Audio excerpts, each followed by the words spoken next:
Hi, Bisi. Hello, how are you? Great. Thank you for joining us. Judy, thank you so much for the opportunity. Fantastic indeed.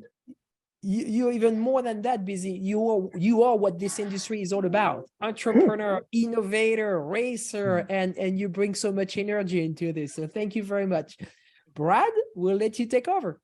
All right. Well, thank you very much. And BC, thank you for doing this today. I think this is wonderful. And I've been pretty excited about this. I didn't know anything about what you did and what you had going on out there in Ontario and until I started doing some research. And first of all, the amount of fun that you have is awesome. But just the amount of innovation that you have is even more awesome in the things you're doing. So let's just talk about it first of all. And for anyone who might not know, just tell everybody, what is Bisimoto? Well, Bisimoto Engineering is a company here in Ontario, California. My name is Bisi Ezerioha. I'm at the helm of this wonderful organization. Better yet, team of friends and enthusiasts who just take automobiles that are somewhat exciting and make them absolutely spectacular. And we opened up our doors to the public in 2006. I had significant influence from individuals in the industry. One individual in particular, his name is John Concialdi. He was my mentor as I was in school for engineering as I came to the United States from West Africa. And he kind of showed me the ropes and was there for me the way that other individuals weren't. And with his guidance, I was able to jump into motorsports, get some support from OEMs, and move into a very significant and successful career drag racing as well. Oh, that's fascinating. Well, you talk about your education. You come from a very technical family as well, right? Yes, I do. I'm fortunate enough to come from a family of scientists. My father is an accomplished geologist and also a doctor, and my mother is a brilliant biochemist. And of course, they really pushed us as children to get into the sciences, especially pure and applied sciences. While most parents would shun a child from taking something apart, don't do that. My parents were very encouraging to allow us to keep that curiosity that children tend to have going. So if I want to take something apart, my father would encourage me to take note of what I'm doing and assemble it back together. And what that did, it may not seem like much as a child, but as I became an adult, it kept that curiosity going. So fast forward to today, I'm not afraid of the unknown. I am an early adopter to technologies. I still take things apart and put them back together and find ways to create opportunities that are very exciting and enjoyable for enthusiasts that come our way. Well, if it's not for those curiosities, then how are we going to make things fresh? How are we going to make them better? And how are we going to make things new? Well, your background in drag racing and other motorsports, internal combustion engines has been a big part of that. And I know at your website, you guys have a lot of wonderful products, for enthusiasts as well. But transitioning to electric vehicles, tell us about that and why. Sounds good. If we had, Brad, this conversation 4 years ago and you talked to me about EVs, I'll probably politely ask you to leave my facility.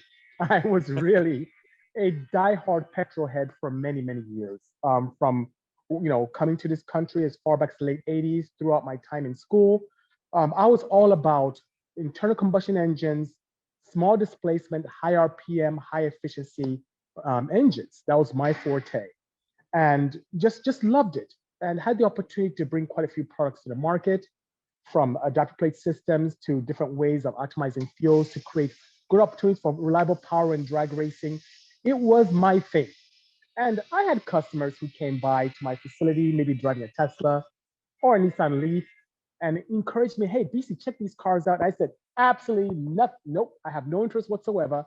I felt that, honestly, Brad, that EVs were for tree huggers, people who love hemp sandals, had nothing to do with performance whatsoever.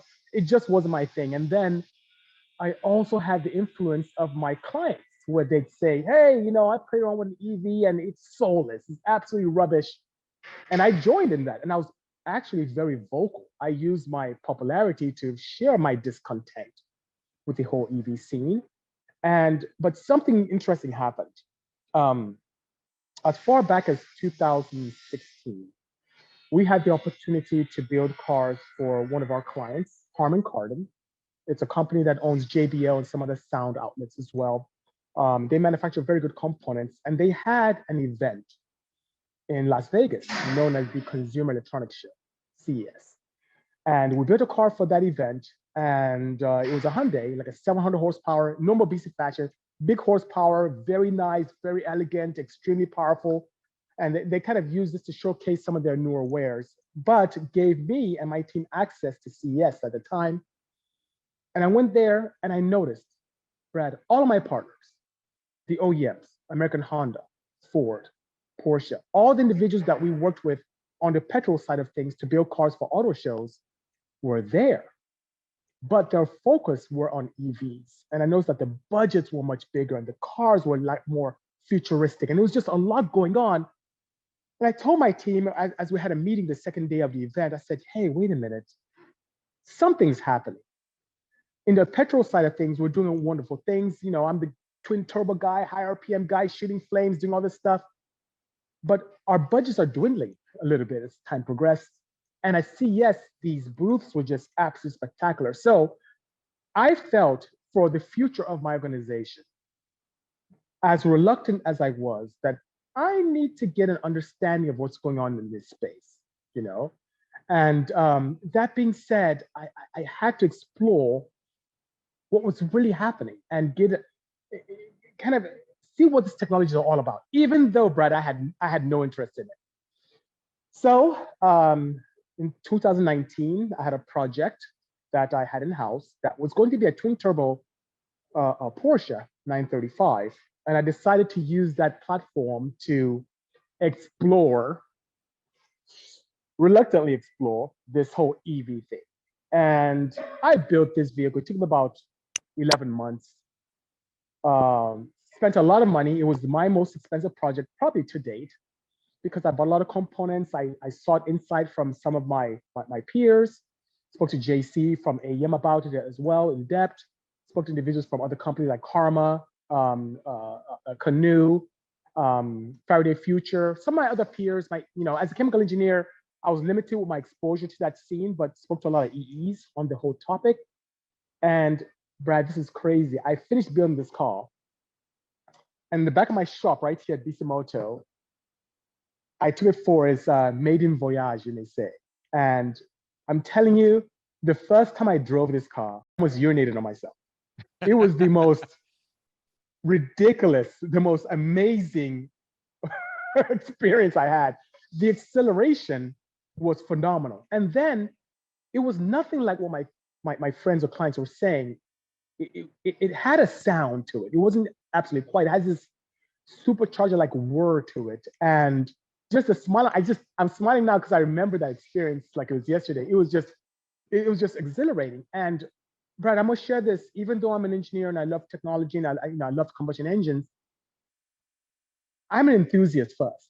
So the fact that the torque was immediate and the speed and the acceleration was just second to none, no lag whatsoever, like I experienced with turbocharging applications, just with that alone, I became overnight an advocate for EV technology. And to the chagrin of some of my customers and my fans, I was very vocal about how this has really changed my life and my progression. And fast forward to today, a business that was primarily petrol, now I can safely say that 80% of my business coming through our doors are EV performance opportunities.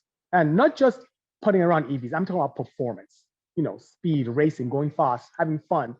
And being that we're in an environment, especially in California, where it's frowned upon to do certain, I should say, modifications for the street, this has been a bit of a blessing in disguise and has created a great opportunity and revenue streams for my organization as well. It's interesting. If you go to your website, one of the things it says, classic race inspired beauty infused with the most advanced technology and mobility, soul electrified. Now, some people think when you take that internal combustion engine out that you've removed the soul from a vehicle. And I know looking at that Porsche, it looks incredible what you have out there. But what do you say to someone who tells you that an electric vehicle is soulless? I understand, Brett. I really do. I was there. I was one of the individuals who felt that way. But it does have a soul. It's not bad. It's just different. Something that people can only experience when they drive one of our performance EVs is the fact that you feel, and call me crazy, and some people do until they experience it firsthand, you feel more connected to the tarmac.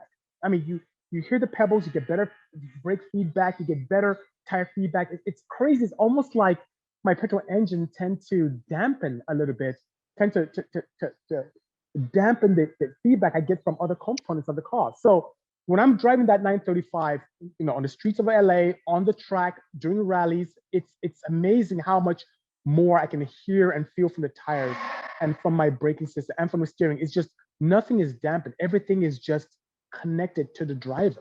And once again, I'm not talking about run-of-the-mill, street faring, commercially available EVs. I'm talking about performance EVs. It's just a different world and something that does have a soul. Once again, forgive me for being redundant.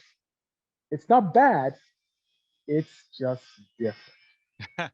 That's fair. All right. So when it comes to the performance aftermarket, then is there a dividing line between performance and what you said just every day on the street? I mean, look, the performance industry, since its inception has been about grabbing something that you get off the showroom floor and modifying it, making it faster, making it better. Where are we with that when it comes to production EVs and actually turning them into performance vehicles?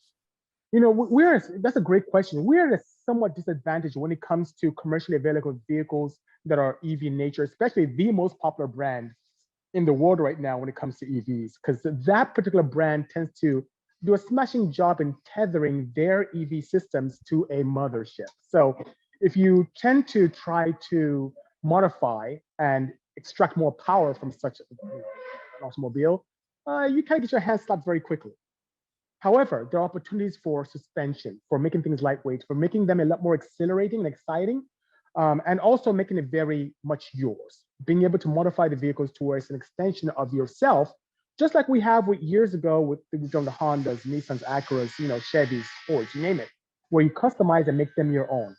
Except the performance arena is a bit of a challenge there. However, we have companies like AEM, Harley, that have done a great job in allowing us to retrofit, upcycle, or even convert vehicles that may have been no longer on the road or combustion into EVs and allowing the opportunities for tuning, just like we have in the past with combustion engines.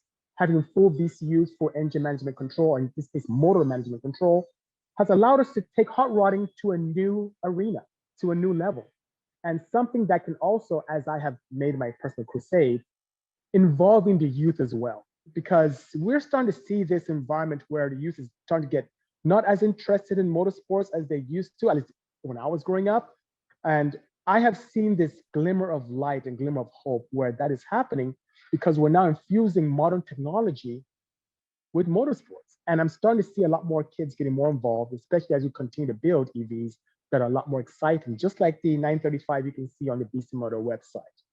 So long story short, it's challenging from a performance perspective with commercially available vehicles, but extremely exciting with retrofitting older vehicles or classic cars or upcycling vehicles that are petrol into EVs, because the world is just our oyster when it comes to that.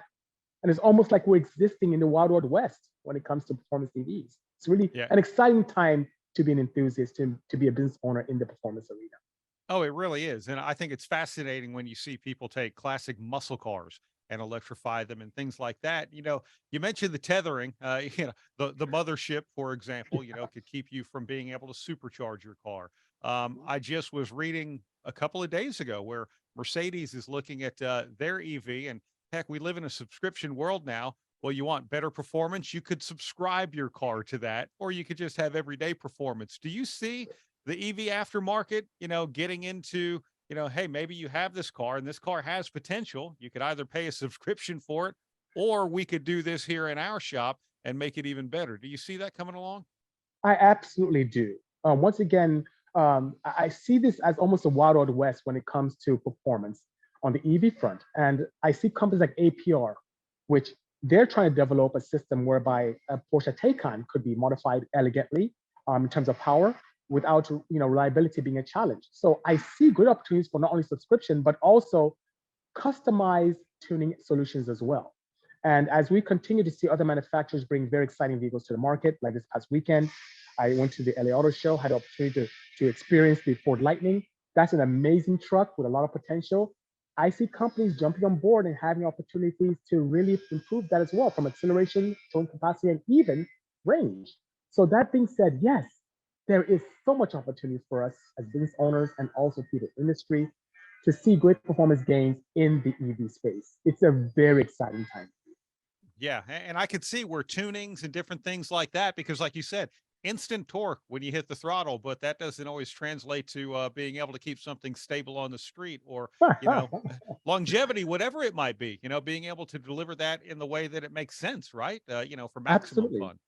You're absolutely correct. I mean, believe it or not, a lot of the things that we've done on the gasoline, petrol, internal combustion side of things do translate over to the EV side.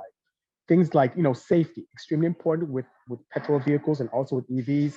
Being able to have closed loop functions, being able to take care of things in terms of traction and adhesion to the ground and safety, all those things translate very nicely. So once again, I feel it's extremely beneficial for us to be able to have individuals who have honed their teeth, like I have on the petrol side of things, to come over to EV and bring that technology, that experience and opportunities with them as well. All right, curious about this because I do wonder what kind of crossroads we might be at right at the moment. But John Concialdi, and if I mispronounced your name, I apologize. But he said, first of all, hi, Bisi, my favorite mad scientist. But there is full electrification, but we're also looking at alternative fuels, and we talked about that a little bit earlier too on one of the other panels. But it says you can still do internal combustion engines and be sustainable using H2 as the fuel, hydrogen. EVs do have a place in motorsports, especially in short distance events, kind of like the McMurdy fan car, and of course your crazy Porsches. Keep it up, my friend. But do you see us going two different directions here, or where do you see that with maybe alternative fuels and sustainable fuels? I think there's a synergy there. I wouldn't say two separate directions, but I see an opportunity for there to be this kind of synergy and an opportunity for them to exist together. So even John and I had a good conversation not too long ago, a few weeks ago, about hydrogen and how that can be an amazing fuel and allow opportunity for performance. I can tell you one thing, there's so much going on in the performance arena.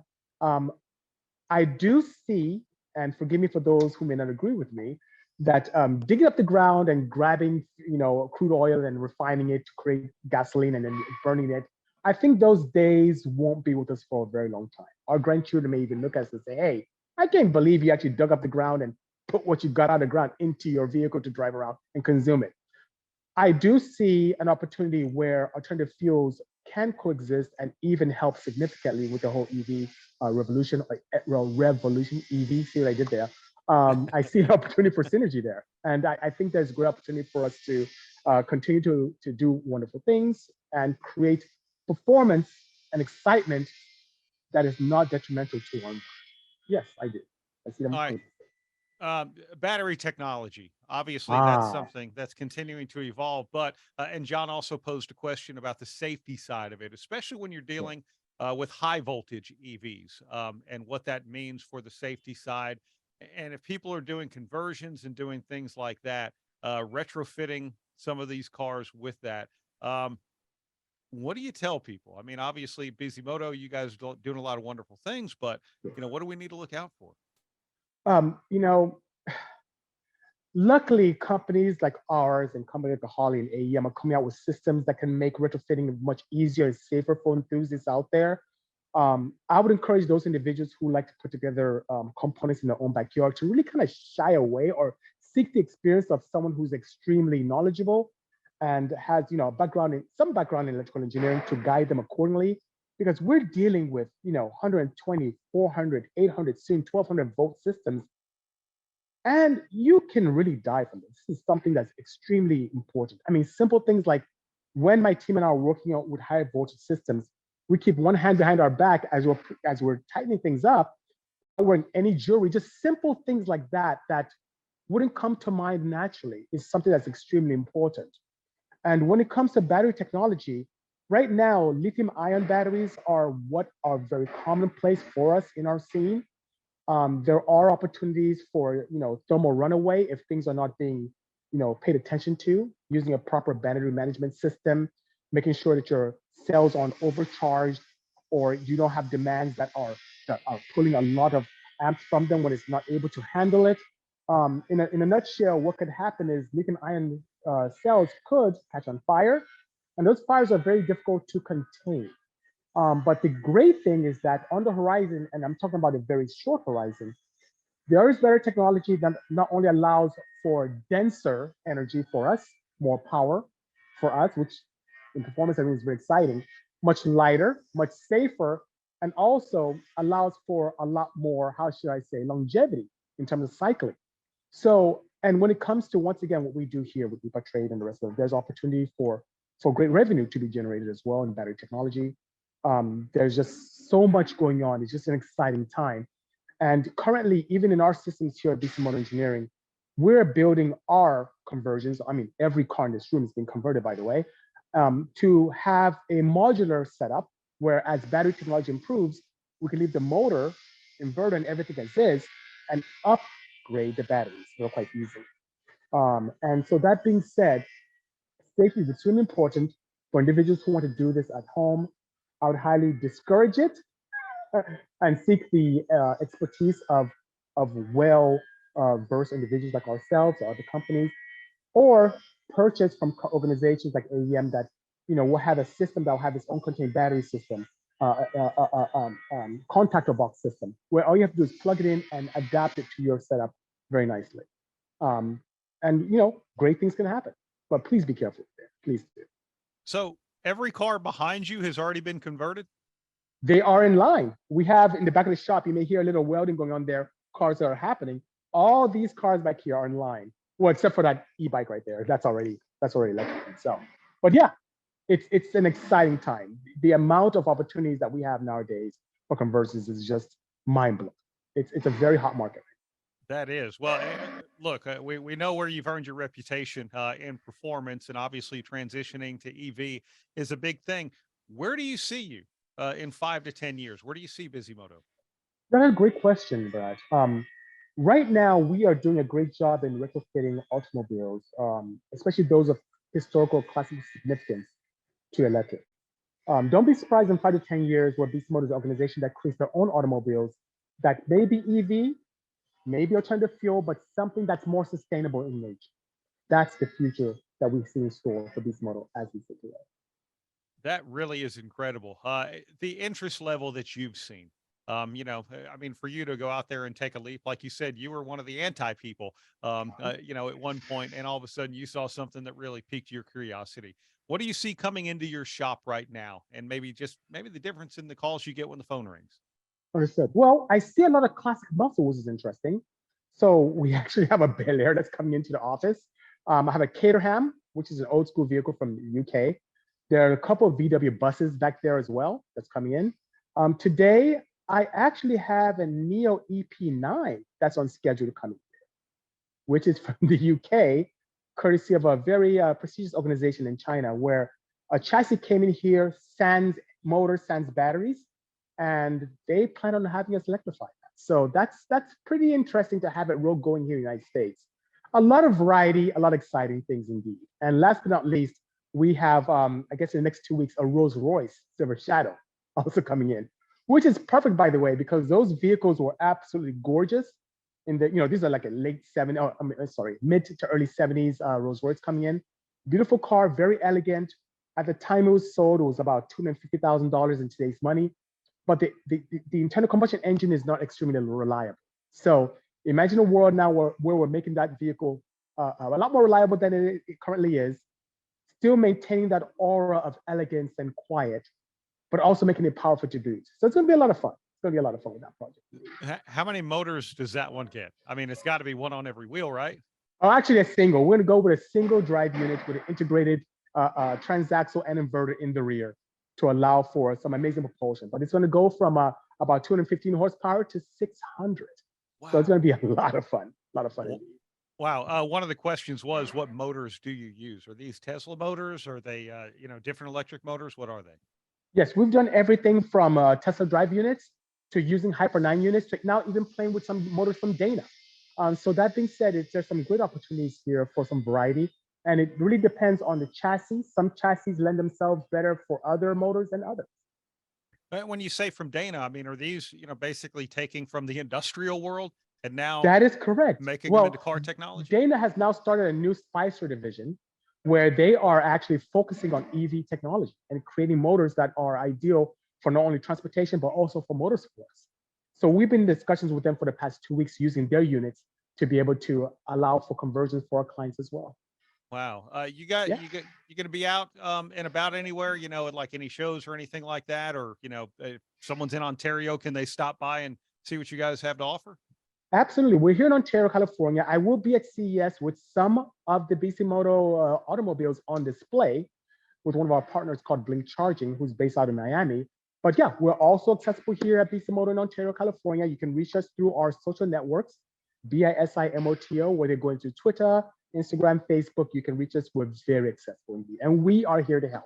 Once again, we're here to create vehicles that are extremely exciting and to help enthusiasts enjoy their quality of life when it comes to motorsports.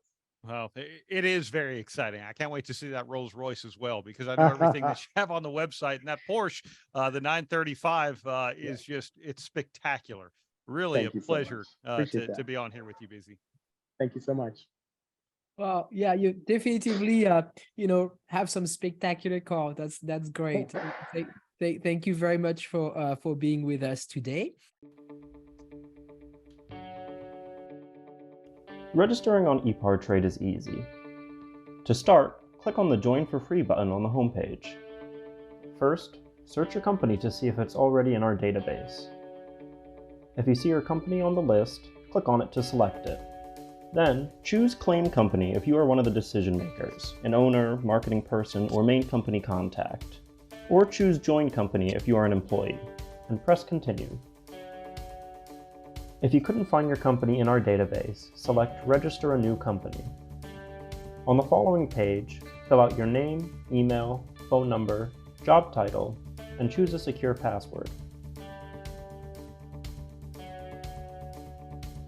If you chose Register a New Company, you'll need to choose your business type. Select Supplier if you're looking to display products or services and connect with buyers. Choose Racing Business if you're looking to source new parts and connect with suppliers. Choose Race Team if you own or are a member of a professional race team. Then, enter your company name.